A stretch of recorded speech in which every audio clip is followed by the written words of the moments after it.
तो राहुल लाल हमारे साथ इस वक्त राजनीतिक विश्लेषक हैं।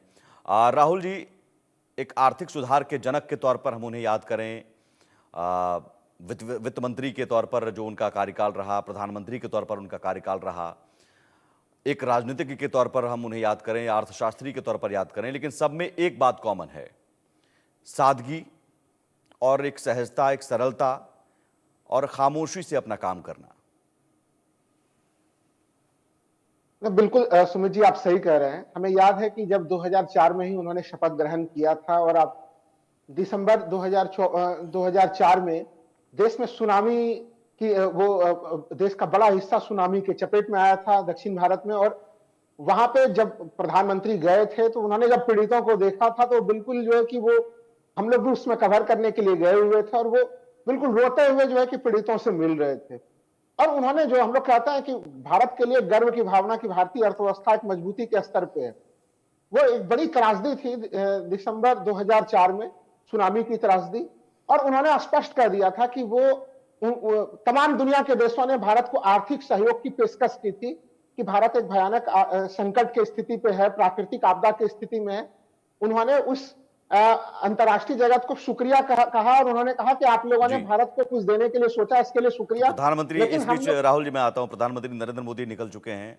अभी पूर्व पीएम मनमोहन सिंह के आवास पर गए थे, श्रद्धांजलि दी, पार्थिव शरीर के अंतिम दर्शन किए, परिवार वालों को सांत्वना दी, ढांढस बंधाया और यहां से वो निकल रहे हैं ये काफिला। और ये बताया जा रहा है कि अब कुछ ही देर बाद 11 बजे, सुबह 11 बजे कैबिनेट की मीटिंग होने वाली है। कैबिनेट की मीटिंग में भी उन्हें श्रद्धांजलि दी जाएगी। तस्वीरें हम लगातार दिखा रहे हैं और साथ ही साथ राहुल लाल जी अपनी बात पूरी कीजिए। हाँ, मैं यही कह रहा था कि सुनामी के दरमियान में जब पूरे दुनिया ने भारत को आर्थिक सहयोग की पेशकश की तो मनमोहन सिंह जी ने स्पष्टता मना कर दिया कि नहीं, उस पूरे प्राकृतिक आपदा से हम लोग खुद ही निपटेंगे। और उसकी उन्होंने पूरी मॉनिटरिंग की और उसमें जो पुनर्निर्माण से संबंधित चीजें हो, राहत, विकास सहायता, जो भी चीजें हो, वो एक शानदार झलक पूरी दुनिया ने देखी। तो वो एक तरह से, चाहे वो कुशल प्रशासक के भूमिका में हो, वित्त को संभालने वाले अर्थशास्त्री के भूमिका में हो, नेता के रूप में हो, उन्होंने वो कभी भी किसी विवादित बयान देते हुए उन्हें कभी किसी ने सुना ही नहीं, उन्हें कभी भी। तो जो, चाहे वो जो हम लोग बात कर रहे थे अभी इसके पहले कि वित्त मंत्री के रूप में, सोचिए जो भूमिका उन्हें मिली थी 1991 में, भारत के पास उस समय केवल और केवल जो है कि 2 सप्ताह के लिए आयात के लिए विदेशी मुद्रा भंडार बचे हुए थे। यानी लगभग 2 सप्ताह के बाद कैसे पेट्रोलियम चीजों को खरीदा जाए, उस प्रकार की चीजों का कोई इंतजाम नहीं था। तो उस संकट के दौर से निकालते हुए उन्होंने जो आर्थिक सुधार की नींव रखी और प्रथम बजट जो पेश किया 24 जुलाई 1991 को, और वो बजट के माध्यम से उन्होंने जो चीजें रखी आर्थिक सुधार को लेके, उसके बाद सोचिए कितनी प्रकार की सरकारें आई सुमित जी देश में। चाहे वो देवगौड़ा प्रधानमंत्री बने, गुजराल प्रधानमंत्री बने, फिर अटल बिहारी वाजपेयी जी प्रधानमंत्री बने, फिर उनका 10 वर्ष का खुद मनमोहन सिंह जी का कार्यकाल रहा, या फिर अभी हम लोग मान के चले कि 10 वर्ष तक प्रधानमंत्री मोदी जी का कार्यकाल रहा।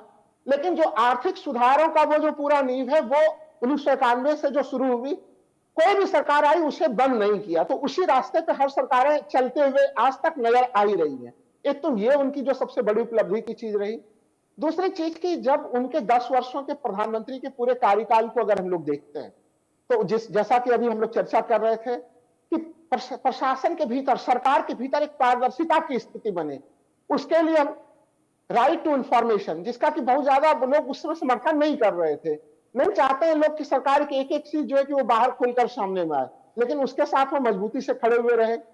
2005 में मनरेगा को लागू किया गया। मनरेगा का महत्व हम लोगों ने लॉकडाउन के समय में भी देखा, जब देश भर से श्रमिक मजदूर जो है अपने अपने गांव में पलायन किए, तो वहां पे भी उस समय भी, उस संकट काल के अभी की स्थिति में भी मनरेगा कितना जबरदस्त काम आया। एक तरह से राइट टू एजुकेशन, कि हर बच्चे को 14 वर्ष तक के सभी बच्चे को पढ़ने के लिए जो है कि अनिवार्य तौर पर उनका अधिकार हो, वो राइट टू एजुकेशन को फंडामेंटल राइट का अधिकार बनाना, उसको सीधे सीधे संविधान संशोधन करके उसे मूल अधिकारों का अधिकार बनाया गया। खाद्य सुरक्षा से संबंधित कानून, आज भी अगर हम लोग देखें कि इस समय यह सरकार 80 करोड़ लोगों को राशन दे रही है, तो वो जो पूरा खाद्य सुरक्षा का कानून 2013 में लाया गया कि इस देश में कोई भी व्यक्ति भूख से जो है कि ना मरे, वो गारंटी सरकार को लेनी होगी, उसके संबंधित प्रावधान करना। तो अलग अलग चीजों को अगर हम लोग देखें कि जो आर्थिक स्थिति में, चाहे वो कल्याणकारी योजनाओं के संदर्भ में हो, उन्हें हमेशा याद किया जाएगा। 2008 की आर्थिक मंदी जो हम लोग अमेरिका में देखें तो उसमें अमेरिका के बड़े बड़े बैंक सीधे सीधे कोलैप्स कर रहे थे और वो आर्थिक मंदी ऐसी थी कि पूरी दुनिया की जो कि गति की वो गति रुक गई थी, लेकिन उस समय भी उन्होंने भारतीय अर्थव्यवस्था को बड़ा सुरक्षित रखा। जब पूरी दुनिया 2008 की आर्थिक मंदी से निपटी तो 2011 में हम लोगों के सामने में गृह संकट था। गृह संकट के कारण फिर जो है कि दुनिया में जो है कि रफ्तार पे ब्रेक लगनी शुरू हो गई थी। लेकिन उन तमाम चीजों से कि कैसे अब भारत की अर्थव्यवस्था के ऊपर उसका प्रभाव ना पड़े, जी उससे देश को सुरक्षित रख के उसको आगे बढ़ा के लाने जी में राहुल जी उनकी यहाँ पर भूमिका को रुकेंगे। कभी भूल नहीं रिएक्शंस भी आ रहे हैं। पूर्व पीएम मनमोहन सिंह के दोस्त क्या कुछ कह रहे हैं, सिंह सुनते जी हैं। और मैं क्लासमेट थे 1952 में। बहुत मुश्किल सवाल हमें देते थे, हम दोनों बैठ के सॉल्व करते थे मैथमेटिक्स ने। हाँ, प्रोफेसर लेबराज मेरे को याद है, उनका नाम लेबराज था, पूरा नहीं नाम। तो बहुत हमारे आपस में प्यार था। अभी भी मेरे को जब मिलते थे एट दिस एज भी मेरे को चौधरी नहीं बुलाते थे, हंसराज क्या हाल है ऐसे बोलते थे। और उनका घर हमारे घर के बिल्कुल पास है चंडीगढ़ में। मेरा नंबर है 729, उनका नंबर है 727। उन्होंने जब घर लिया तो क्या आपसे कुछ ये ना मेरे को नहीं पता कब लिया। हाँ, घर उनका वहाँ पर है। मेरे ख्याल उनकी लड़की देखभाल करती थी घर का। तो ये को इंसिडेंट है, घर यहाँ आपके पास पास है या नहीं, इंसिडेंट मेरे को किसी ने बताया ये मनमोहन सिंह का घर है। तो आपको मिले हैं कभी पीछे आप? उसके बाद नहीं मिले, एक दफा मिले थे बहुत पहले, बस उसके बाद नहीं मिले क्योंकि मैं अमेरिका चला गया। ये थे आपसे तो हैं? आप पढ़े हैं कितने, 3 साल पढ़े हैं कॉलेज में? हाँ, बीए में 2 साल रहे हम। फिर मैं 54 में उधर मेरिट कॉलेज चला आया और एमए वहाँ की। किस तरह की पर्सनैलिटी थी? आपसे तो बातचीत होती रही, इकट्ठे पढ़े हैं आप? हाँ, हम इकट्ठे पढ़े हैं, बहुत प्यारे आपस में दोस्त होते थे। और 10 बजे मेरे को याद है पूरा टाइम दे देते थे, इस वक्त पहुंचना है। हम इकट्ठे सवाल कर निकालने बड़े मुश्किल सवाल देते थे मुझे। और लड़के नहीं होते थे और इतने कमजोर होते थे पढ़ाई में, हम दोनों टॉप पे थे। तो वो तो बहुत नफीस आदमी हैं और हालांकि बहुत political leader, famous prime minister रहे, टैक्सेशन में उन्होंने बड़ा काम किया। लेकिन I am very sorry to know that he passed away and I could not meet him. क्या कहेंगे आज? तो आप कितने साल के हैं? वो भी आज 93? हाँ, वो भी 92 के बोल रहे हो आप। मेरी डेट ऑफ बर्थ जो है 1932 ईयर 1932 की है। उनकी भी इतनी होगी या 33 होगी ऐसे। बस हम क्लासमेट थे, हिंदू कॉलेज अमृतसर। तो याद आती है अभी भी हिंदू कॉलेज? हाँ, जब उनकी बात करता है मेरे को याद आती है क्योंकि मैं ज्यादा अमेरिका में रहा ना, हिंदुस्तान में नहीं रहा, इसलिए मुलाकात नहीं हो पाई। लेकिन प्राउड ऑफ कि आपके definitely I am proud of the fact that he was my friend, my classmate and very gentle fellow. But as a political leader, I do not know much about him, but I know that he was very famous. He Interaction with him where I found he was very humble in his way. He was very real. It was not about optics. It's not what is happening today with the Prime Minister we see today, but he was real, grounded, humble, and he spoke for the people. He had a lot of knowledge about economy and financial matters, and the country prospered at that time with Dr. Manmohan Singh. My deepest condolences to him and his entire family. Can his place be filled by anyone in the future?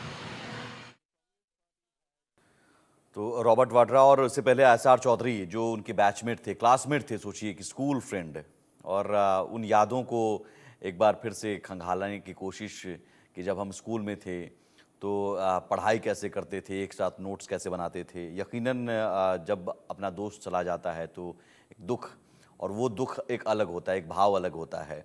लेकिन पूर्व PM Manmohan Singh के जाने के बाद से आप सबकी ज़ुबान पर एक ही बात सुनिएगा कि बेहद सहज, सरल, सादगी भरा, हम्बल थे, डाउन टू अर्थ थे।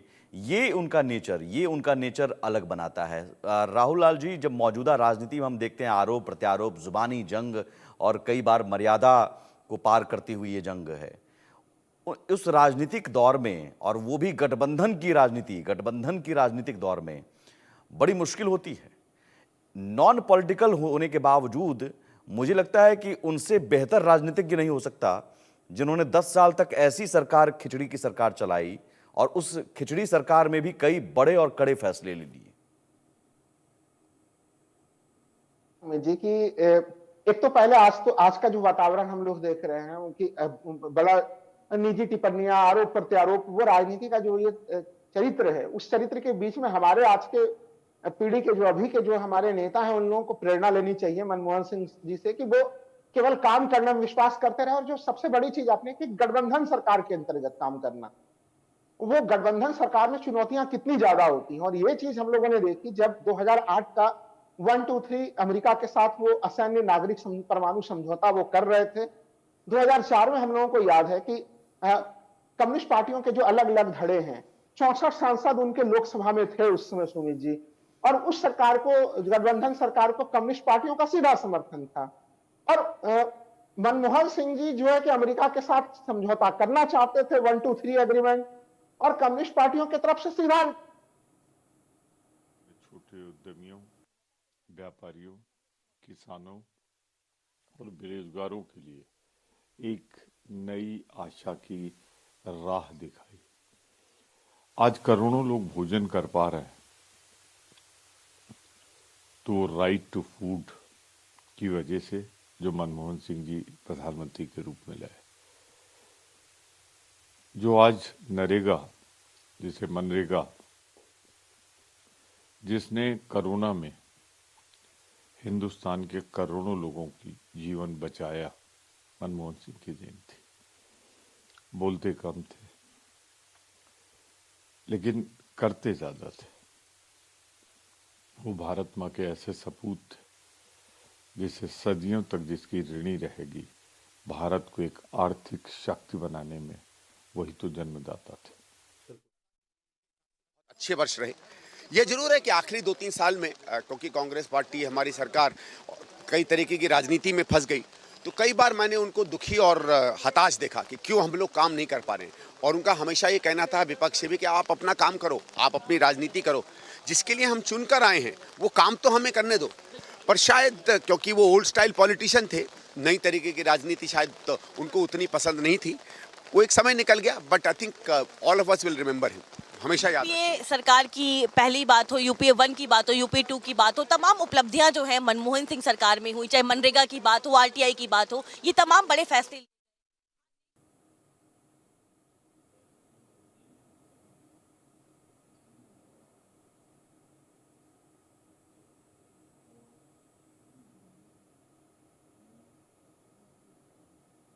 न्यूज़ एक्स पे है। मनमोहन सिंह का जाना देश के लिए बहुत दुखद है।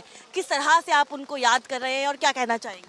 नहीं, देखिए, याद तो बहुत लोग करें, सबके अपने अपने स्मरण हैं। मैं तो कुछ व्यक्तिगत स्मरण ही बताना चाहूँगा।